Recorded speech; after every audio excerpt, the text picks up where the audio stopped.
Bora lá, nação! Grande vitória aí do Flamengo, 2-0, gols do Gabigol, hein? Desencantou na partida e o gol do Bruno Henrique. Vamos analisar a imprensa esportiva falando sobre o nosso Mengão, mas antes, nação, é o seguinte, hoje é dia de comemoração, vencemos a partida, ó, o Vasco perdeu pro seu pai correr de 2-0, hein?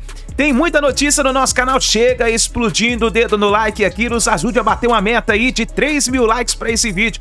Nós somos uma família, você torce pro Mengão, então se inscreva no canal, ative o sino das notificações. Lembrando que agora no mês de fevereiro vamos fazer o sorteio de 2 mantos do Flamengo, número 1, pra quem é inscrito aqui no nosso canal. Então se inscreva e ative o sino das notificações. Vou deixar os créditos desse vídeo ao canal da ESPN Brasil, link na descrição. Vamos analisar a vitória do Mengão. Mas o jogo em si, de fato, né, a gente está falando de times de categorias, de qualidades completamente diferentes. O valor, mesmo para quem exigia, eu queria do Flamengo alguma coisa a mais, não dá. Não dá para exigir algo a mais num jogo como esse, e não só pela falta de ritmo, pela questão física e tal. É normal que os jogadores do... Em algum momento o estadual do Rio vai desembarcar no Rio, fica tranquilo. Domingo, por exemplo. Tem um clássico, vai ser no Rio. Aliás, só rapidinho, porque assim, excepcionalmente no Rio. Pelo nível dos times pequenos, que bom que hoje a gente tem os... Claro que em níveis diferentes, em estágios diferentes, mas que bom que hoje a gente tem os 4 grandes mais fortes, né? Diferente do que era, sei lá, há 5, 6 anos. Quer dizer, hoje a gente tem 4 times fortes em níveis bem distantes, mas pelo menos você tem os clássicos até para fazer uma avaliação, porque esse tipo de jogo ele tem um valor quase nulo para avaliação. É por aí, Zupá. É isso, companheiros. Boa noite ao Fã de Esportes. Mas mesmo entendendo que para tirar conclusões, esses jogos, ou esse jogo especificamente do Flamengo, não serve, ainda assim tem elementos para se observar, para se analisar. Tem algumas dicas que o Tite dá no caminho. Por exemplo, ele mexeu na defesa, ele mexeu no ataque. Ele não mexeu no meio-campo, na escalação principal, titular. E isso mostra como ele encara cada setor. Então, ele está dando oportunidades na defesa, ele deu para o Wesley e para o Davi Luiz. Ele está dando oportunidades no ataque para o Gabi e para o Bruno Henrique. No meio-campo, como a chegada do De La Cruz muda não só a questão de qualidade técnica, mas de maneira de jogar, porque o De La Cruz é diferente do Everton Ribeiro, é diferente do Luiz Araújo, é diferente de qualquer outro jogador que ocupava aquele espaço, ao invés de dar oportunidade, ele repete para engrenar. E os movimentos do meio-campo do Flamengo foram muito bons. Eu gostei bastante do jogo do De La Cruz. Tenho a impressão, a amostragem ainda é muito pequena, mas que a adaptação dele vai ser mais rápida do que se imaginava. A impressão que dá é que aquela sensação de que, puxa, esse cara joga aqui faz tempo, ela vai vir antes do previsto, porque o encaixe dele com o Arrascaeta é muito bom, o encaixe dele com o Gerson também é interessante, são 2 jogadores muito inteligentes. Então, e o Tite pôde, ao longo do jogo, também testar variações táticas. E eu acho que para isso que esses jogos servem. Para ele, no segundo tempo, ele colocou o Luiz Araújo, tirou o Gerson. E aí era o Luiz Araújo aberto na ponta com o Wesley por dentro. No primeiro tempo, não. Era o Wesley no corredor com o De La Cruz por dentro. Então, ele vai testando repertório, testando movimentos táticos do time do Flamengo em jogos que, competitivamente, vão acrescentar muito pouco, mas que servem como grandes treinos, treinos valendo, treinos com público, treino que estimula o lado mais competitivo do jogador, embora tecnicamente não seja, para os momentos mais importantes da temporada. Então, acho que, para isso, o jogo de hoje valeu. E ressaltando que eu achei o De La Cruz muito bem, enquanto ele esteve em campo até os 25 minutos do segundo tempo. Ele tem tudo para dar, né, Vitor Birner? Um dinamismo ao meio de campo do Flamengo que talvez ninguém nem deu naquele super time de 2019. Você tinha o Willian Arão, mais preso, o Gerson, que é um jogador mais lento, apesar de ter feito o que fez, principalmente lá em 2019. O Everton Ribeiro, que era um complemento do Gerson, mas um complementava o outro. Agora, o dinamismo completo, que parece que o De La Cruz tem condição de dar ao meio de campo, ao funcionamento de campo do meio de campo do Flamengo, eu não sei se recentemente o Flamengo teve um jogador com essa característica. Bom, boa noite, mais uma vez parabéns a você, ao Jean, professor Calçade, Zupac, aos fãs do esporte. Então, Paulo, eu concordo contigo porque ele é um jogador muito versátil. O Gerson também é. Para mim, a questão É que eu entendo o que o Zupac disse e eu concordo que há pistas no que o Tite está... E aí eu acho que fica a questão, cogitando. Porque ele não tem como saber se isso funciona ou não contra um time desses. Não há um teste, de fato. Se ele pudesse treinar a equipe hoje, no CT, fechado, ele pararia o jogo, ajeitaria posicionamento, daria instruções, coisas que ele não pode fazer num jogo desses. Eu acho que esse jogo vale pelo que o Jean disse. Eu sou radicalmente contra você tirar jogos da praça em que o time tem a sede para jogar em outro lugar por questões financeiras. Esse tipo de jogo do estadual, como o jogo é tão irrelevante, eu acho extremamente positivo que isso aconteça. Porque você cria um evento de algo que não era um evento.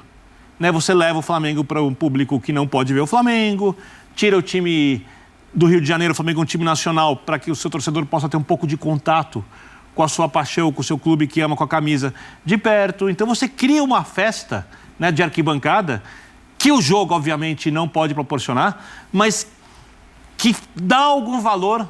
O jogo que permite que o jogador, aí eu concordo contigo, ter algo a mais além da competitividade por posição. Ela existe nesse jogo, ela existiria no treinamento, porque existe nesse momento, e aí eu acho que a grande questão, uma concorrência por vagas na equipe do Flamengo. Né?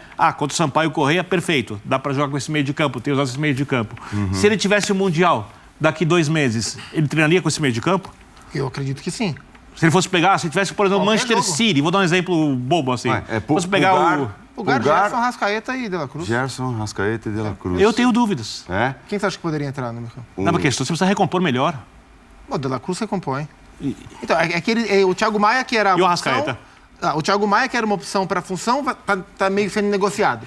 E o Alan é um cara que não está totalmente integrado ao jogo. O Alan é o Pulgar. Se você joga com o Alan e Pulgar, o funcionamento do time... Eu não estou dizendo que não funciona, eu estou falando que... Eu acho que as dúvidas dá pra saber. Você exagerou quando você falou Manchester City, porque aí talvez o discutível fosse a Rascaeta e os dois atacantes. Se fosse o Mundial anterior, os 3 pronto. juntos, é isso. Então, Madrid. Mas é que assim, só o Calçade precisa falar ainda, assim, a gente não está falando de avaliações, né? Sim, é isso.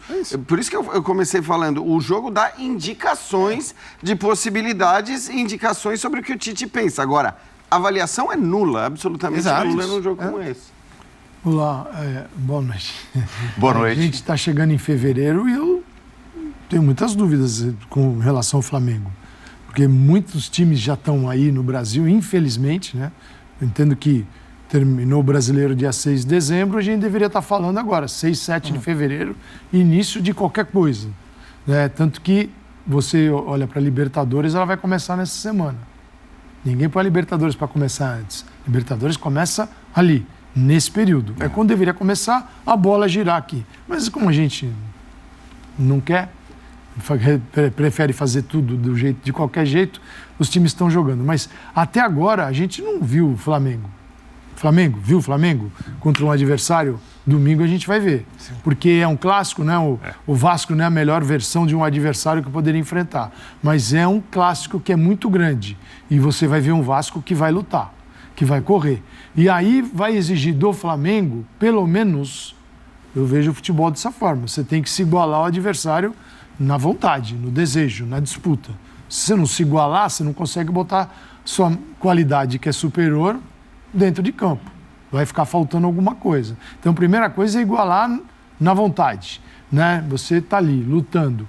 E a gente vai ver se o Flamengo é capaz. O que faz o Tite? Se ele tivesse absoluta confiança num jogador pela beirada do lado direito, ia sobrar para alguém no meio de campo. Como sobrou certeza. Hoje. Sobrou para quem? Para o Gerson. Que é o que tem menos mobilidade ali. Então, De La Cruz vem aqui, ó, com a Rascaeta, porque a Rascaeta é o cara do passe. Gol do Gabigol, você não tira a Rascaeta dando essas bolas, ele garantindo gols. Quem é que sai? Não vai sair o primeiro volante. O primeiro volante fica. Não sai. O Arrascaeta fica. O De La Cruz veio para jogar e ele faz diferença. Opa, vai sobrar uma vaga. Se entrar um jogador do lado. Então, sem o jogador do lado direito, existe uma adaptação do Flamengo com esse trio. Mas o trio precisa competir. É isso. Se não competir o trio, Perfeito. só a bola no pé, contra adversários que competem mais, vai ser o Flamengo de 2023. Não vai rolar. Então, com todo esse elenco, ele precisa ainda resolver algumas questões. Ah, mas Gabigol, Pedro é um outro questionamento, porque vai ter Gabigol ou Pedro, vai ter Cebolinha ou Bruno Henrique. Tá? Essas são as disputas. Mas isso sim, você não tira Bruno e não tira o Cebolinha. Um dos dois vai estar em campo, um dos dois centroavantes. Então, o que tem aberto é o lado direito. O lado direito vem com um jogador que atua mesmo, Luiz Araújo, beirada, é um ponta. contra ponta, ou com um meia. E o Tite, nos trabalhos que ele fez anteriormente, você pega Corinthians, outros clubes, ele assim, é um ponta e um meia. Ele gosta de jogar assim. O Sampaoli espetava muitas vezes do lado até o Gerson. Na segunda Copa do Mundo, ele foi com 2 pontas. Com 2 mas pontas. até o meio do ciclo do Catar, era um ponta e um meia fechando.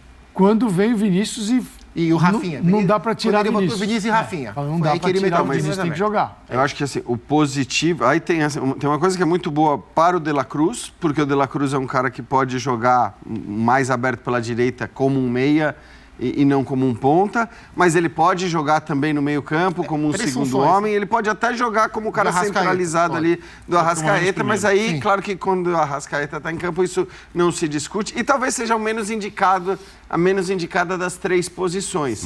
Agora, é um cara que acho que assim, é muito importante você ter em campo justamente porque ele também te permite mudanças, eventualmente, sem você mexer no time, sem você mudar.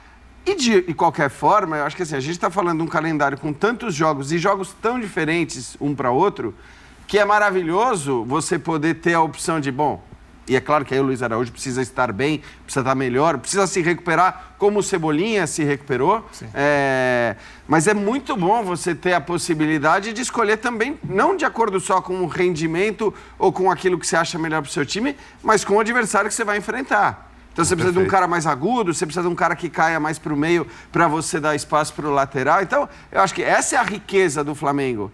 Porque quando o Calçade cita é Gabigol ou Pedro, aí já tem uma diferença boa de estilo de jogadores, só que nós estamos falando de 2 caras no mais alto nível para o futebol brasileiro.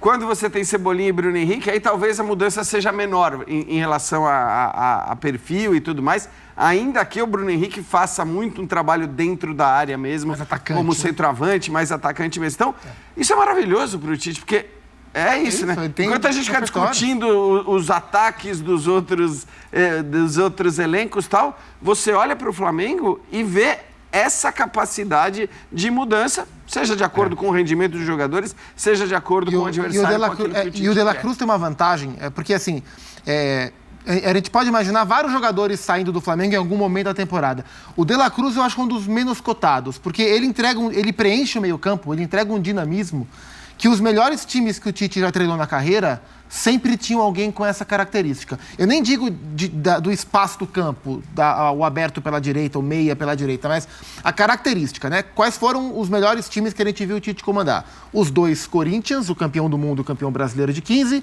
e a seleção brasileira até um pouco antes da Copa da Rússia, né? Aquela chegada. Naqueles times, ele tinha jogadores como Paulinho e Elias, que preenchiam o meio-campo, davam passe, pisavam a área, faziam gols e davam um dinamismo para a equipe muito grande. O Tite gosta de ter jogadores com esse perfil. Um segundo volante que sabe ser um terceiro homem. Rápido, transição, pisa a área, faz gol. E o De La Cruz faz isso muito bem. Muito bem. Então, acho que ele encaixando no time, e a impressão que dá é que esse encaixe tende a ser mais rápido, porque ele é um ótimo jogador e está aparentemente à vontade para jogar com esses caras. Ele tende a ser um cara fundamental naquilo que o Tite imagina que seja a melhor versão para o Flamengo em 24. Eu acho, Paulo, que assim, tem 2 grandes desafios para o Tite. E deviam ser desafios também do elenco do Flamengo, não só do treinador, porque é muito confortável eu chegar aqui e jogar tudo nas costas do técnico quando você tem um time com jogadores tão grandes. Né? Primeiro é o olhar para a camisa, e eu estou falando do elenco. Não o olhar para si mesmo. Cada jogador olhar para a sua história, pelo que já fez no Flamengo, não. Para o que ele tem que contribuir, cada indivíduo ali dentro, para o Flamengo usar o potencial do seu elenco da melhor maneira possível. E aí, o time não pode ter donos. E o Flamengo era um time que tinha donos dentro de campo. Isso tem que acabar. Mas né? isso já acabou, né, Bini? Não vamos saber durante a temporada. Eu também acho que vamos saber durante a temporada. É que eu só acho que assim, o Tite já chegou tomando decisões. Colocar o Gabigol no Gabigol banco. é tirar um dos donos. E o Bruno Henrique. Então, assim, ele tira os dois maiores. Tudo bem. Só que Talvez não os dois eu estou melhores, esperando que o time encaixe, jogue bem, porque eu não tenho dúvida sobre a capacidade do Tite montar a equipe de um jeito inteligente, ou de uma maneira. E eu quero ver o Gabigol fazendo gols, o Pedro fazendo gols, quem fica fora de uma semifinal de Libertadores. Aí eu quero ver se o time tem dono ou não tem dono. Mas aí é que tá. É porque esse é um desafio para um elenco tão rico como esse. Se você tivesse numa Premier League, se você estivesse jogando na Espanha... É a comparação que eu ia fazer. A gente estuda, né, jogo após jogo, tal, porque trabalha nas transmissões dos jogos da Premier League. Eu não vou chegar ao número certo nesse momento. Mas, recentemente, tinha um dado que o Guardiola chegou, acho que a quase 70 jogos seguidos, sem repetir a formação do Manchester City de um jogo para o outro na Premier League. Perfeito. Que é totalmente cultural, né? Então, é cultural. Mas, Não se questiona. mas será que não cabe a nós, a nós, passarmos a quem nos assiste que é normal... Especialmente É o que eu tô quando você fazendo. monta um elenco como esse. É o que eu tô fazendo. Pois é. Quando você monta um normal, elenco não onde tem 20 caras podem ser titulares, É. 9 caras não vão ser titulares. Porque eu acho que é normal, ninguém tem aqui esse poderio de elenco. Quer dizer, ninguém tem. E acho que isso a gente fala já há um bom tempo, que no caso do Flamengo, o cara não pode discutir, seja ele quem for, tenha ele o passado que tiver, o cara não pode ficar discutir o fato dele estar no banco. Porque se o Gabigol discutir o fato dele estar no banco, ele está discutindo o quê? A qualidade do Pedro? Se o Bruno Henrique discutir o fato dele estar no banco, ele vai discutir o quê? A qualidade do Cebolinha? Então, eu acho que isso acontece muito nos grandes clubes, mas acontece mais em alguns e menos em outros. Tem Então, 19, você citou o Guardiola... A gente tem 19 clubes no brasileiro, Campeonato Brasileiro, tentando encontrar 11. Não, é um extremo. O Guardiola é extremo. É para fazer a comparação com o Flamengo. E pode começar o jogo tendo Gabigol, Bruno Henrique, Ayrton Lucas ou Matias Vinha no banco, Alain, Luiz Araújo, ou Gerson. Davi Luiz no banco. Esse é o banco do Flamengo. Você pegar só o banco... uma loucura. Só o banco, você monta algum time... Eu digo só o que esse banco custa. Mensalmente, você pode montar um elenco. Então... o que é preciso este clube que é diferente nesse momento, precisa ter uma comunicação interna muito boa, porque esses caras que jogaram na Europa, eles já viveram, aqueles que tiveram as melhores experiências. Davi Luiz jogou em time grande. Então o Davi Luiz sabe que o que é conviver com um elenco estrelado e que bota muita gente boa no banco. Agora, é algo bem brasileiro, essa coisa do 11 e só do 11. E quem não está no 11 está morto. É sacado, né? Sacado, não serve nada. Você quer ver repórter ficar pé da vida? O treinador não dá escalação antes do jogo. Ele não tem escalação. Ele tem fetiche. Dúvida, é um fetiche. O repórter do dia anterior fala o provável time. E se o técnico muda muito, é porque não dá um padrão. E se o técnico não muda nunca... precisa se reciclar também. Se não muda nunca, é porque ele não tem um plano B. A gente precisa... Precisamos também estar no acordo. E tem a segunda questão. Eu acho que assim, é normal que culturalmente a gente não tenha esse pensamento, esse olhar aqui no Brasil, porque também é normal que no Brasil os clubes não tenham o vasto material à disposição que tem o técnico do Flamengo. Mas isso está mudando, né? Está mudando. Você vê o Fluminense. Olha o Atlético hoje, olha o mercado do Fluminense. Claro. O Fluminense nessa janela provavelmente não contratou nenhum titular. Talvez o Renato Augusto seja reserva do Ganso, o Douglas Costa reserva do Keno, o Davi Terans reserva do Arias, o Antônio Carlos reserva do Marlon, para que o Fluminense tenha um elenco, um time reserva do mesmo nível ou muito próximo do time titular. Porque o São Paulo está caminhando para isso também. O time reserva do São Paulo está cada vez menos distante do time titular. Os times não são no mesmo nível do Flamengo, mas a diferença entre time titular e time reserva dentro de cada realidade, ela tem diminuído nos times mais organizados. São Paulo é um time de operário, o Flamengo é um time de estrelas. Então, nação, grande vitória do Mengão, então. O Gabigol desencantou nessa partida. O último gol que ele havia feito, com bola rolando em campo, havia sido há 6 meses atrás, no dia 26 de julho, contra o Grêmio. Fazia tempo que o Gabigol não marcava, hein? Nessa partida, em Belém do Pará, o Gabigol desencantou, fez um gol. E torcer agora pro Gabigol continuar nesse ritmo, né? Marcando sempre E vamos ver qual vai ser a opção do Tite daqui pra frente, se vai ser Pedro ou Gabigol. Agora, um detalhe muito importante que nós temos que frisar é o seguinte: o Flamengo perdeu muitos gols no segundo tempo. E são erros que o Tite precisa corrigir, né, nos erros de finalizações, para que o Flamengo não possa sofrer daqui pra frente. Tamo junto, nação, a gente se vê no próximo vídeo.